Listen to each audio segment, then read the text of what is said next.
I have no time for games.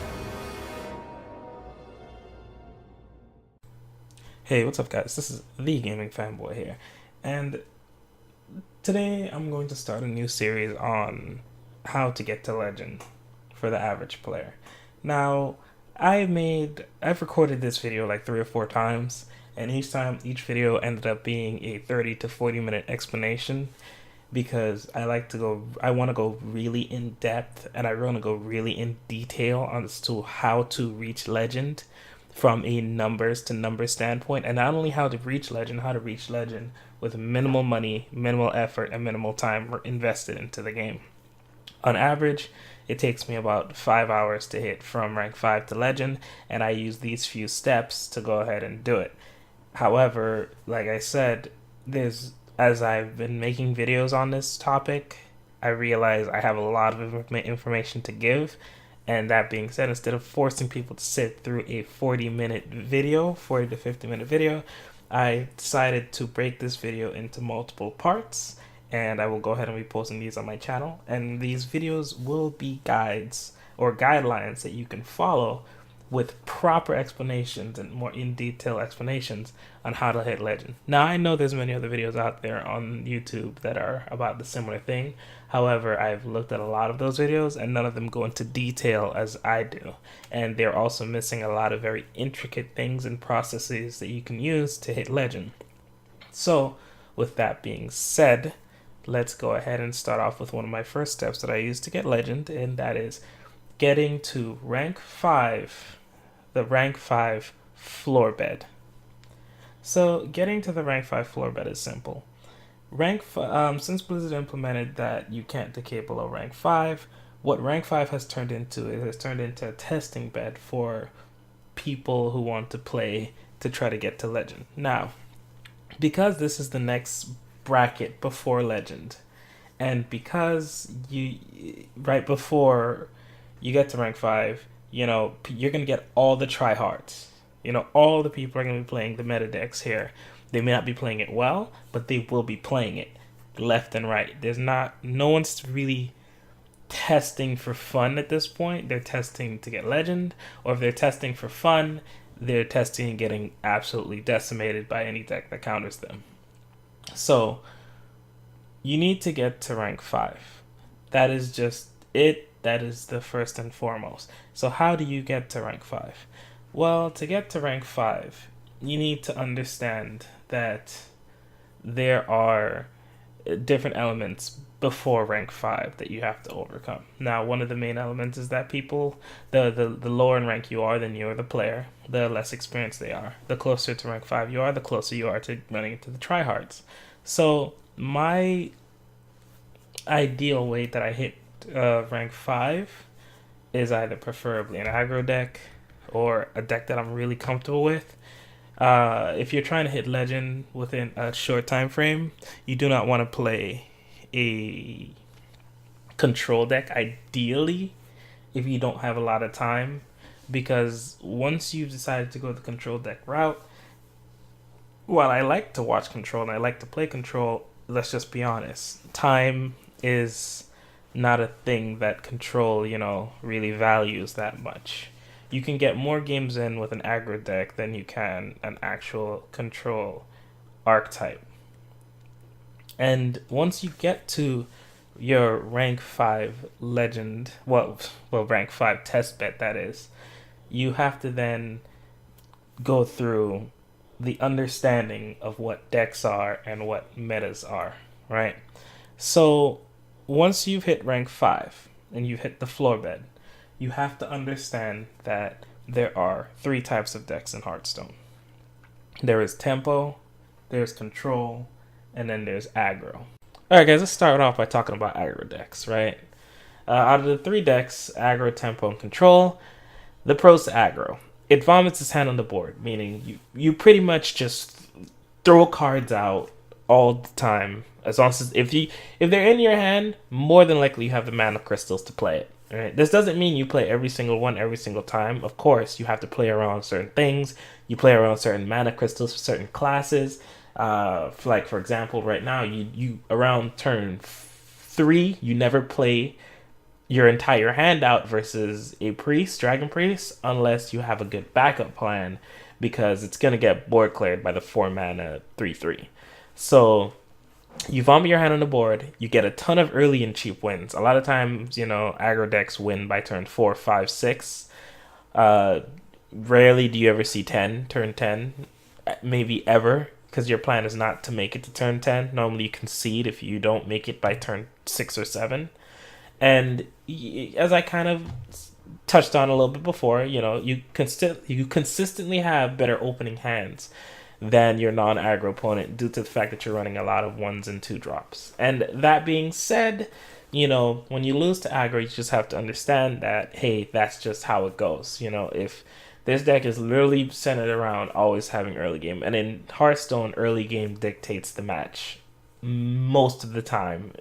And if you can't fend off that early game, if you don't mulligan properly to be able to fend off the aggression coming at you, and once again, mulligan is still luck. You can mulligan terrible, crowd control into terrible crowd control. And the aggro decks, they have guaranteed early game, guaranteed openings. So that being said, that's just a pro. That's just how it goes. And another pro is that if you're looking at skill requirement to hit legend, this is the lowest skill ceiling you can possibly use to hit legend. Like aggro druid, paladin, because pretty much you can just bash your head against the wall and just steal games all the way to legend. You can literally just steal a game just constantly till you make it to legend. There's really very little skill involved. There's very little, talent involved in it, and there's very little thinking involved in it. So you can just, hey, you won this game, 3 times my opponent didn't have a way to stop my early game. I win. And then they're like, oh, this time my opponent had the right board clears or had enough board clears to handle me up to turn 5 and on, and I just lost. So the cons of it are, as mentioned before, they get punished by consistent board clears and taunts. They can't play the long game. If you got an aggro deck to pass turn 8, they're pretty much going to lose. If you were able to fend them off with enough healing and taunts to get to turn 8, they can't win. They really don't have many draw mechanics. I mean, paladins are an exception. It's the reason why the current paladin list is so strong, because they have divine favor. But realistically, a lot of times you can try to play around divine favor by trying to spit your hand on the board as much as possible. Because when you fight an aggro deck, you can do really inefficient turns to win, right? Because you just want bodies and defense on the board to fight things off. Because their goal is not really to board clear properly. Their objective is to kill you. So a lot of times when you're fighting aggro decks, you can just drop cards you would never drop before. You can dump your hand as much as possible, just to fend them off. Because for a fact that your win condition is not getting your combo off. Your win condition is stopping them from killing you by turn 6 or 7. And positioning. Even though I do say they take the least skill, their positioning is the most critical from the other 3, because they have to make sure they play around everything. They have to play around all board clears. They have to play around any little thing that can stop their aggression a little bit, because they have to win by that turn. They have to win before their hand is emptied. And that being said, positioning for them is super duper critical. They can't afford to get randomly betrayed by out of nowhere. They can't afford to get explosive trapped in a bad position. They can't afford to get crushing walled. They can't afford to get, There are just certain board clears that they have to play around versus every class on every turn, and that is where their skill gets involved. They have to make sure that they don't get wrecked by these random things. That's the difference between a legend aggro player and a non-legend aggro player. Next off, we have Tempo. Tempo has an excellent matchup versus Control. However, aggro, for the reasons we explained before, it has a tough time, and I'll get more into that later. So Control is what Tempo wants to fight. Tempo takes a ton of skill. It's extremely satisfied to win with. The reason being is because the idea of Tempo is you stick minions on the board, you remove their minions, And while removing their minions, you're doing a dance, but you're doing a balancing act between removing their minions when you know you have good board advantage and you know that they're probably not going to be able to handle your board advantage, while you whittle them away. You slowly break them down. Each turn, you may throw some damage here to the face, some damage here. Then all of a sudden, boom, you burst out with a Leroy combo. Or you do a little bit of damage here, do a little damage here. Boom, Divine Spirit, Inner Fire combo. Boom, So it's, and even if you don't get that combo off, it's like, okay, I'm not drawing into my combo. I have the board state. All right. I'm just going to keep pushing damage. Big threat, big threat, big threat. And that's what Tempo does. Tempo is like, oh, boom, Corridor Creeper. Oh, you cleared that? Boom, boom, Bone Mare. Oh, you cleared that? Boom, Lich King. Oh, what? You cleared that? Okay.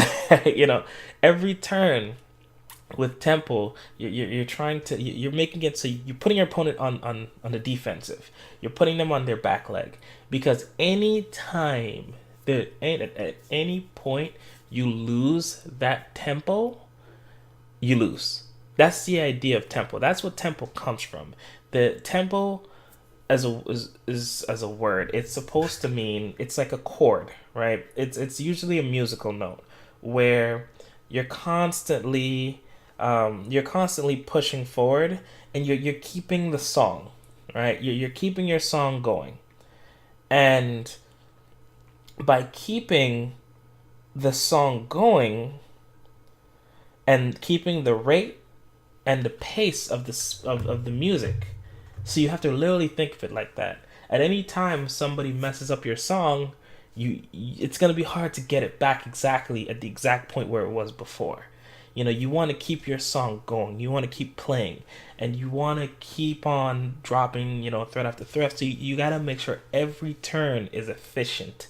Every single turn is, you're thinking 3 turns ahead every single time in order for victory. The cons about it is draw RNG. Draw RNG, draw RNG. The problem with Tempo is it's great when played right and when you have the right tools and you draw right. But you have to think.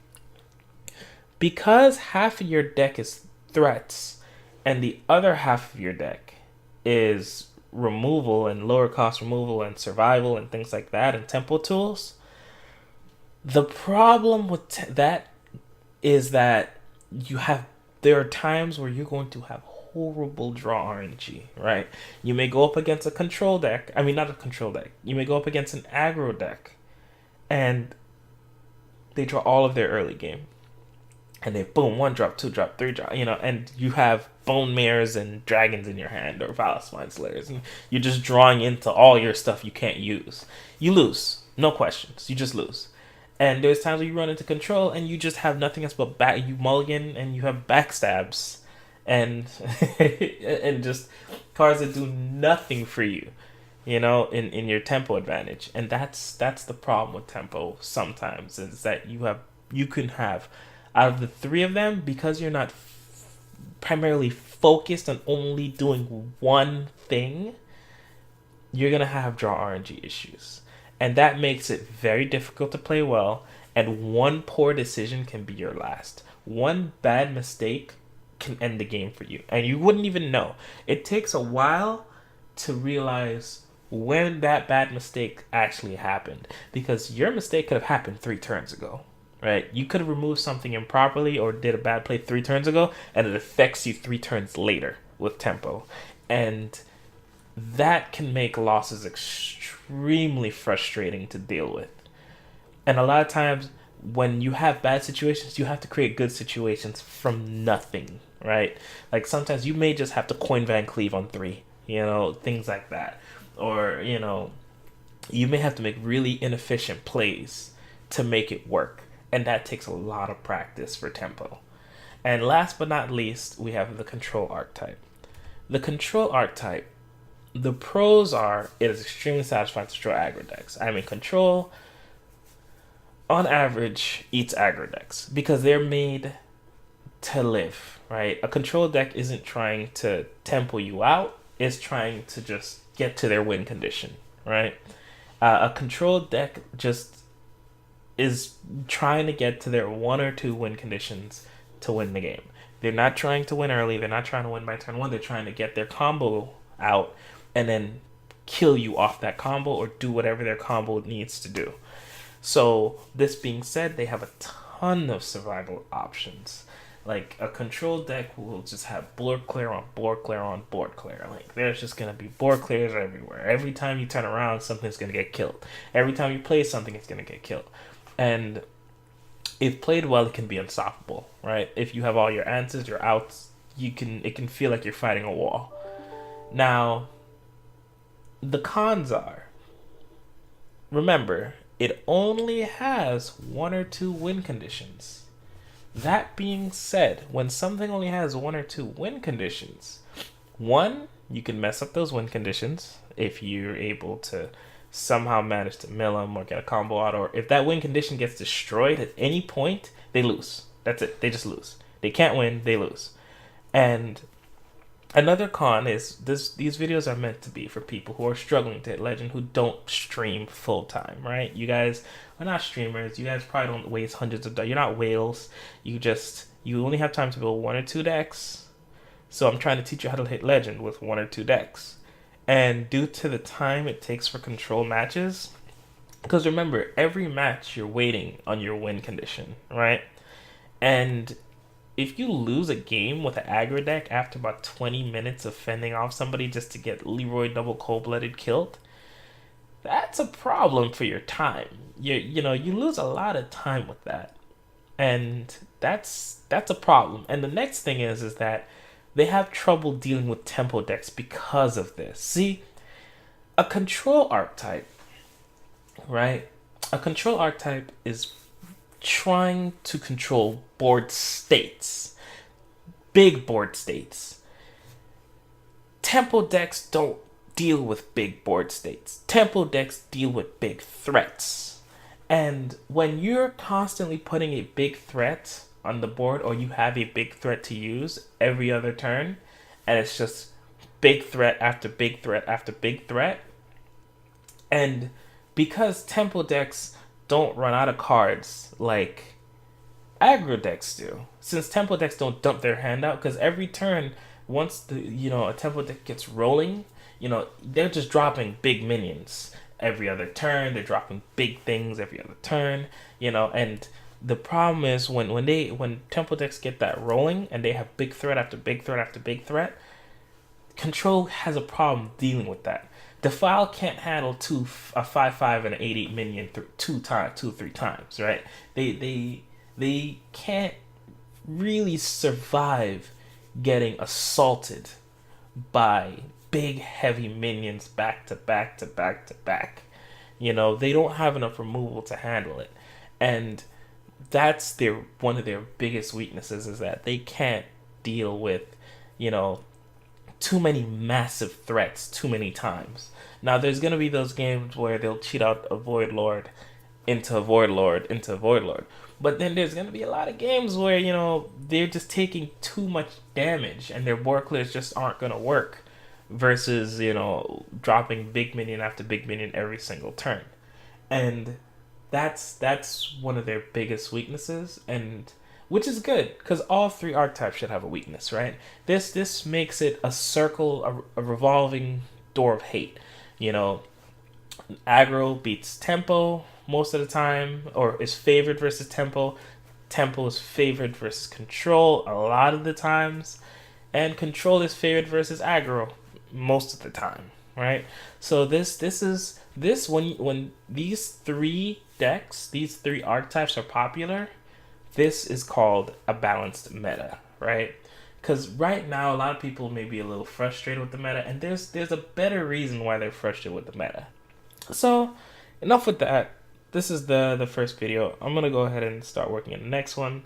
So thank you guys for watching, and I'll see you guys in part 2.